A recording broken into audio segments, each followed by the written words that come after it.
Hello students, मेरा नाम है मशान और आप देख रहे हैं मेरा यूट्यूब चैनल। और आज हम पढ़ने वाले हैं गॉस जैकोबीज मेथड। ये भी एक नया मेथड है जो कि linear system of the equations को सॉल्व करता है। और इसके कुछ एक तरीके से इसका एक क्राइटेरिया है, क्योंकि हर मेथड का एक क्राइटेरिया होता है। जैसे कि हमने पिछला लेक्चर पढ़ा था, पिछले लेक्चर में हमने बात की थी tridiagonal system of the equation. Tridiagonal system of the equation कौन सॉल्व करता है? Thomas algorithm. इसी तरीके से हमारे पास linear system of the equation के अंदर एक टेक्निक है, इसको हम आइट्रेशन मेथड कहते हैं। बेसिकली इसमें कैलकुलेटर का काम बहुत ही ज़्यादा है और उसी का काम करके आपको आइट्रेशंस निकाल कर अपनी एक्स वाई जेड की वैल्यूज़ कैलकुलेट करनी होती हैं। तो ये बहुत ईजी सा मेथड है। मैं आपको सिखाने वाला हूँ, फटाफट से मेरे साथ कॉपी पेन लेकर बैठना सीखना। जैसा मैं एक सवाल आपको कराऊंगा, सेम टू सेम सिनेरियो हर एक क्वेश्चन में पाया जाएगा और आप आसानी को उस क्वेश्चन को सॉल्व कर पाओगे with the help of Gauss Jacobi's iteration method. फटाफट से यहाँ सीखने की कोशिश करते हैं कि what is Gauss Jacobi's iteration method और ये अप्लाई कैसे होता है, इसकी स्ट्रेटेजी क्या है। सबसे पहले हमें ये सीखना है। देखो, ये system of the linear equation को सॉल्व करता है। आपके पास system of the linear equation मैंने यहाँ पर लिख दी। हमें क्या करना है, आइट्रेशंस निकालकर एक्स वाई जेड की वैल्यूज को कैलकुलेट करना है। अब हम कैसे करेंगे? देखो, सबसे पहले आपने ये देखना है, इन सबको छुपा दो, इन सबको छुपा दो जो कि लास्ट वैल्यूज हैं, इनको छुपा दो। सिर्फ एक्स वाई जेड की वैल्यूज को देखो। इसमें देखो कोई ना कोई एक ऐसा कोफिशिएंट होगा आपके पास, कोई ना कोई एक ऐसा कोफिशिएंट होगा 27 मान लो सबसे बड़ा है, कह दो कि ये जो है ना वो बड़ा होगा बकाया दो वेरिएबल के कोफिशिएंट के सम के। मतलब बराबर नहीं होगा, मतलब बड़ा होगा। यहाँ पर ये बात याद रखनी है कि बड़ा होना चाहिए। अब अगर मैं बोलूँ उसका क्या लिखूं, mod of 6 plus mod of -1, और आप देख सकते हो इसको ऐड करने पर 7 आएगा और ऑब्वियसली इसी बात है 27 इससे बड़ा है। अब बात करते हैं, देखो किसी भी एक वेरिएबल कोफिशिएंट, यहाँ पे देखो 15 बड़ा है। क्या है? 15 बड़ा है। 15 बड़ा है तो कैसे ऐसे बड़ा हो जाएगा। और बाकी कितने बचे? 6 प्लस 2। और आप देख सकते हो यहाँ पर आपको नजर आ रहा है कि ऐसा पॉसिबल है। जी, तो हम कहाँ थे? हाँ, अब हम यहाँ पे क्या देखना है कि कोई भी एक कोफिशिएंट जो है वो बकाया दो के सम से आपके पास बड़ा होना चाहिए। और यहाँ पे देखो ये 54 है। देखो 54 जो है वो बड़ा है किससे? 1 और 1 से। मैंने कहा 1 प्लस मॉड 1 इन सब से बड़ा है। तो इसका मतलब आप गॉस जैकोबीज मेथड जब भी अप्लाई कर सकते हो जब आपके पास इन तीनों वेरिएबल का कोई ना कोई एक कोफिशिएंट ऐसा हो जो बकाया दो के सम से बड़ा हो। और ये बात यहाँ पर नजर आ रही है कि आपका जो सम होगा वो बड़ा ही होगा। तो हम यहाँ पर कह सकते हैं we can apply Gauss Jacobi's method. हम क्या कर सकते हैं, अब यहाँ पर गॉस जैकोबीज मेथड को अप्लाई कर सकते हैं। अब हमें करना क्या है? सबसे पहली बात हमें करना क्या है, इसमें सिर्फ कैलकुलेटर का काम है। बस कुछ स्टेप्स इसमें ऐसे हैं जो कि आपको पता होने चाहिए। अब देखना यहाँ कैसे, बहुत ज्यादा आसान सा मेथड है। आपने क्या करना है, जिसका कोफिशिएंट बड़ा हो, क्या जिसका कोफिशिएंट बड़ा हो आपने उस वेरिएबल को अलहदा कर लेना है। देखो कैसे, अगर मैं बोलता हूँ ये आपके पास, इसको मैं अगर अलहदा करना चाहता हूँ तो अब अपना कैसे करूंगा? मैंने कहा देखो x इक्वल टू देखो 85 पहले से रखा हुआ है।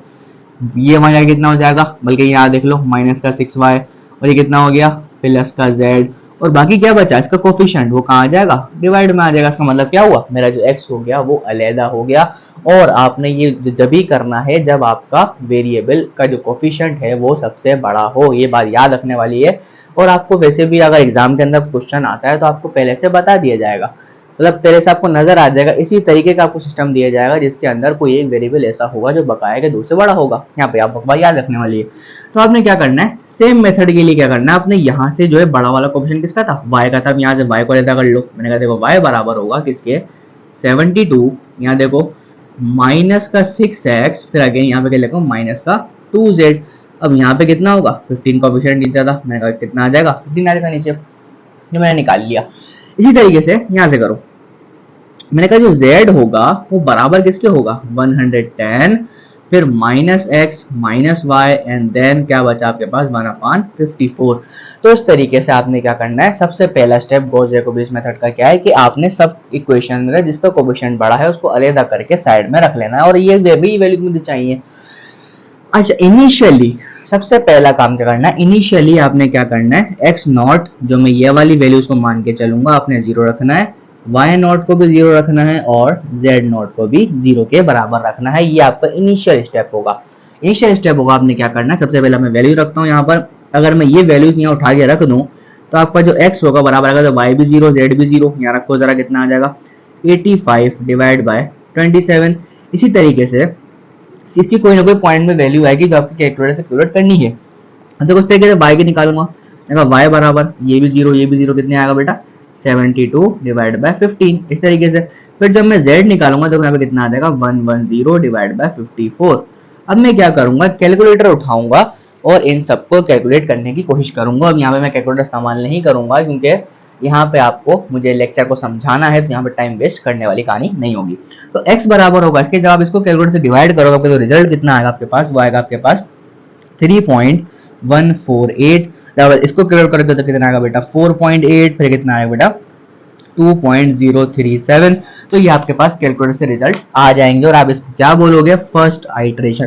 क्या बोलोगे, फर्स्ट आइटरेशन।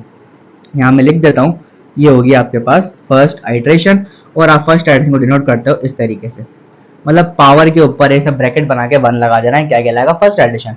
अब अगर मैं सेकंड आइटरेशन निकालता हूं, अब मैं आपको ऐसे ऐसे बताऊंगा कि आपको आइटरेशन कहां तक निकालनी है, कहां तक आपका आंसर जो वैलिड तरीके से माना जाएगा।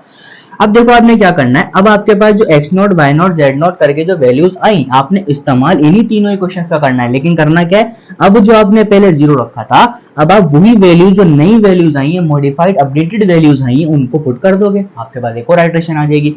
बात करता हूँ सेकेंड आइटरेशन की। बड़ा सेकेंड आइटरेशन, जब मैं सेकेंड आइटरेशन की बात करूंगा तो मैं बोलूंगा x बराबर होगा किसके, अब मैं क्या बोलूंगा भाई सेकेंड आइटरेशन निकालने वाला हूँ, क्या x की पावर 2। अब मैं देखो कितना आएगा 1/27, अंदर जाऊंगा देखो 85 ऐसे का ऐसे ही -6। अब मैं यहाँ से y की वैल्यू उठा के रखूंगा जो कि मेरी फर्स्ट आइटरेशन की वैल्यू थी, कितनी आ जाएगी 4.8। देखो 4.8, यहाँ देखो प्लस का z, देखो प्लस z की वैल्यू कितनी थी 2.037 भाई ये वैल्यू आ जाएगी। अगर मैं बोलूं y की सेकंड एडिशन निकालना चाहता हूं, क्या करूंगा 1/15, यहाँ पे कितना आ जाएगा आपके पास 72 माइनस 6 टाइम्स x की वैल्यू कितनी थी बेटा 3.148, कितनी आ जाएगी 3.148 प्लस, फिर लास्ट में क्या है 2 multiply by z, again minus के अंदर है, माइनस के अंदर 2, z की वैल्यू कितनी थी आपका 2.037। एक सेकंड एडिशन आप ऐसे निकाल लोगे फटाफट से। सिंपल से मतलब क्या करना है, z की पावर 3 लगानी है। क्या करोगे, z की वैल्यू चेक करो 1/54।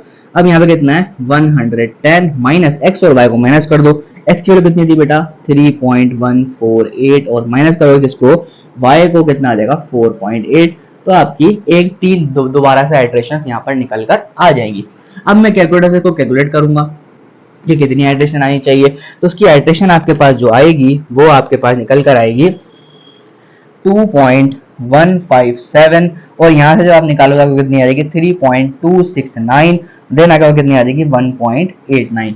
तो ये आपके पास आपकी जो वैल्यू है वो कैलकुलेटर से आराम से आ जाएगी। फिर आपने क्या करना है, दोबारा एक और आइटरेशन निकालनी है, इसको मैं बोलूंगा थर्ड आइटरेशन।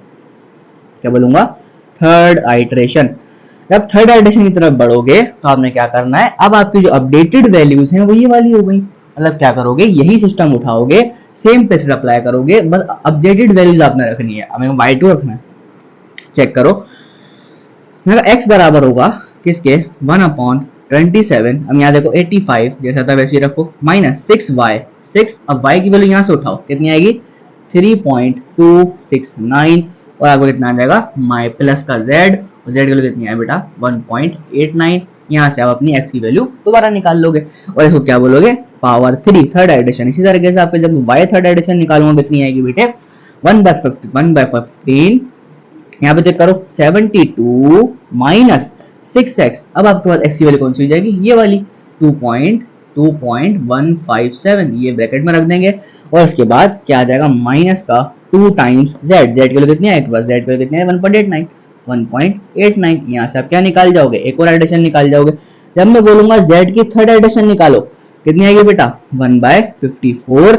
यहाँ पे देखो 110 माइनस x माइनस y, कौन सी रखोगे x, कितनी थी 2.157 माइनस, अब कितनी आएगी y आएगी, y की कितनी थी 3.269। तब मैं इसको कैलकुलेटर से कैलकुलेट करूंगा तो आपके पास जो थर्ड आइटरेशन आएगी वो कितनी आएगी बेटा, ये आएगी आपका 2.492, और आपको कितनी आ जाएगी बेटा 3.685, एंड लास्ट वैल्यू कितनी आएगी आपका 1.937। तो आपके पास ये आइट्रेशंस कहाँ से आई, जब आपने कैलकुलेटर में कैलकुलेट करके वैल्यूज को रखा, और कैलकुलेटर तक कैलकुलेट करना कोई बड़े मसले वाली बात नहीं है। अब यहाँ तक लिख लिया है तो मैं मिटाऊंगा और मैं आगे की तरफ आइट्रेशंस निकालूंगा ताकि मुझे पता चले कि मेरा सोल्यूशन कहाँ तक जा रहा है, कहाँ अप्रोच करेगा। फटाफट इसको लिखो, फिर मैं आगे बढ़ता हूँ। चलें जी आगे बढ़ते हैं। अब मैं क्या निकालूंगा, अपनी फोर्थ आइट्रेशन की तरफ जाऊंगा। फोर्थ आइट्रेशन में मतलब कितना होगा, x की पावर 4। सिंपल वैल्यू कुछ नहीं करना, क्वेश्चन उठाना है 1/27 85 माइनस 6 से मल्टीप्लाई करना है इसको अपडेटेड वैल्यू ऑफ y कितने की बेटा 3.685 3.685 एंड प्लस में क्या कर दूंगा z को कितनी आती है बेटा 1.937।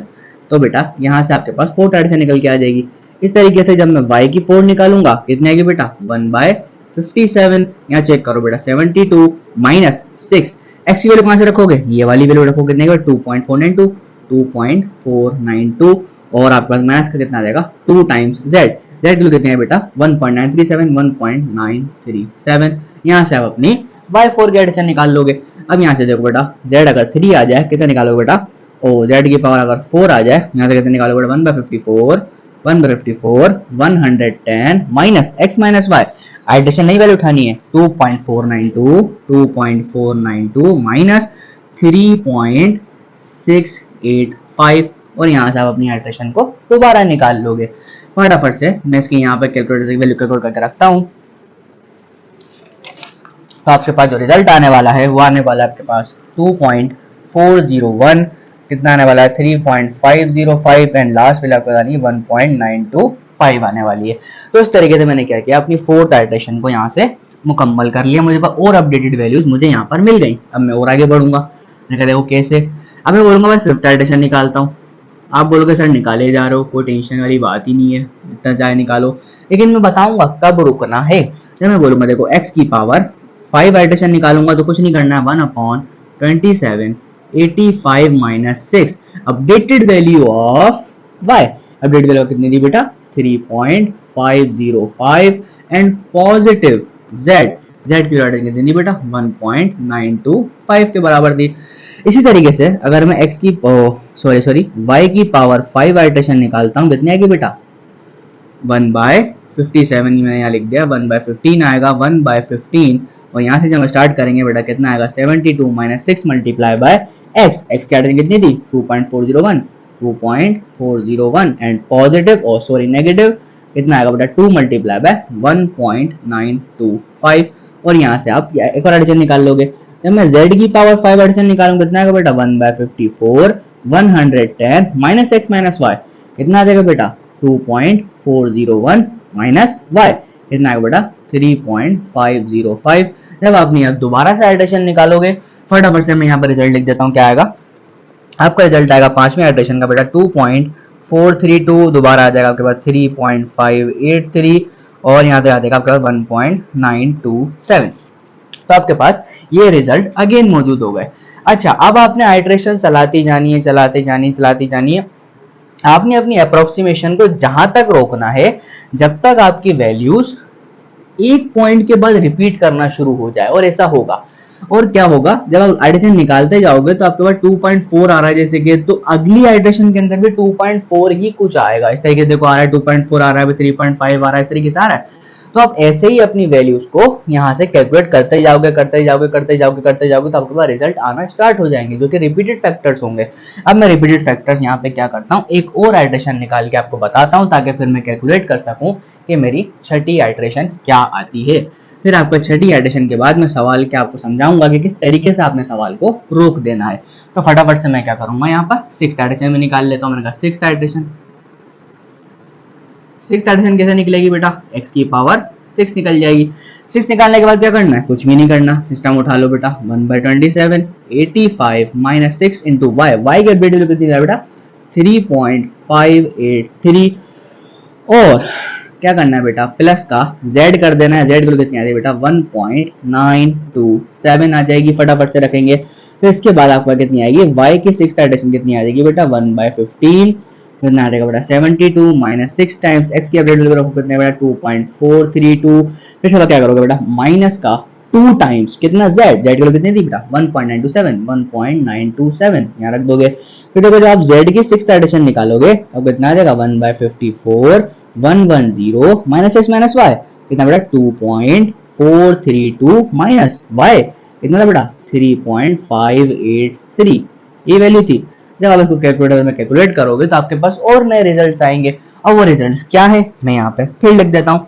कहता है कि 2.423 फिर आपको आएगा बेटा 3.57 फिर आ जाएगा आपके पास 1.926 और आप जरा गौर से देखो आपके आइट्रेशंस क्या हो रही है 2.43 2.42 तकरीबन सेम आ रहा है 3.5 3.578 तकरीबन बराबर आ रहा है 1.92 1.926 बराबर आ रहा है। तो अब यहाँ पे क्या होगा कि आपने अपनी आइट्रेशंस को रोक देना है। क्या कहना है कि मेरी जब वैल्यू रिपीट कर गई now we stop our iterations, हम अपनी आइट्रेशन को क्या करेंगे रोक देंगे। जब मैं आइट्रेशन को रोक दूंगा उसका मतलब क्या हुआ यही जो मेरे रिजल्ट आएंगे वो मेरा क्या होगा आंसर होगा।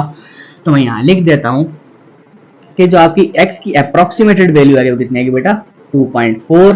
जब आपकी y की अप्रोक्सीमेटेड वैल्यू कितनी आएगी बेटा अप्रोक्सीमेट लिखूंगा क्योंकि मेरा कोई आंसर ऐसा नहीं आया है 3.5 इतनी आएगी 3.5 और आपके पास z की अप्रोक्सीमेट वैल्यू कितनी आ जाएगी बेटा 1.926 और उम्मीद करता हूँ सवाल यहाँ पर खत्म हो चुका है। जब सवाल यहाँ खत्म हो गया हमने क्या किया सीख लिया। अब बहुत ही ज्यादा कोई मतलब कि ख्वारी वाला मेथड ऐसा है कि ख्वारी करनी पड़ती थोड़ी सी कैलकुलेटर इस्तेमाल करना पड़ता है लेकिन कुछ भी नहीं है रेक्टिफिकेशन मेथड है। बस आपने क्या करना है एक दफा सीख लेना है फटाफट से आप जहां भी अप्लाई करोगे वहां लग जाएगा। लेकिन याद क्या रखना है इस चीज को अप्लाई कभी कर सकता हूं जब किसी भी एक वेरिएबल का कोफिशिएंट बकाए के 2 से बड़ा हो और अगर ऐसा है तो ही आप गॉस जैकोबीज मेथड को अप्लाई कर सकते हो अदरवाइज ऐसा नहीं कर सकते। जब ऐसा कर सकते हो तो आपको पता है कैसे करना है फटाफट से टमाटम टमाटम टमाटम आपने क्या निकालनी है एडिशन निकालते जानी है। जैसे निकल जाएंगे आपका आंसर आ जाएगा और आपके एडिशन रुकेंगी कब जब रुकेंगी जब आपकी वैल्यूज पॉइंट के बाद 1-2 नंबर से वेरी करे मतलब बहुत ही ज्यादा करीब आ जाए सोल्यूशन तो आपका वही सोल्यूशन यहाँ पर माना जाएगा। तो उम्मीद करता हूँ अच्छे तरीके से समझ में आ गया होगा कि गॉस जैकोबीज मेथड आखिर है क्या। ये एक न्यूमेरिकल मेथड है जिसको क्या सॉल्व करता है system of the linear equations को और ऐसी खास न्यूमेरिकल को सॉल्व करता है जिसमें एक का कोफिशिएंट किसी भी 2 कोफिशिएंट के सम के से बड़ा हो। उम्मीद करता हूँ अच्छी तरीके से आपको समझ में आ गया होगा। फिर मिलते हैं आपके साथ नेक्स्ट लेक्चर में। मैं आपके सामने एक और आइट्रेशन मेथड लेकर आऊंगा उसका नाम है गॉस साइडल मेथड। नेक्स्ट लेक्चर में बात करेंगे और उस नेक्स्ट लेक्चर में हम एक और system of the linear equations की स्ट्रेटजी को समझेंगे और नए तरीके से सॉल्व करेंगे। और यहाँ पे अपना लेक्चर खत्म करता हूँ। अगर आपको वीडियो पसंद आई तो लाइक करें कमेंट करें सब्सक्राइब करें शेयर करें ताकि मैं आपके सामने और अच्छी वीडियो यहाँ तक लेके आ सकूँ। तब तक के लिए बाय बाय मिलते हैं आपसे अल्लाह हाफिज़ बाय बाय।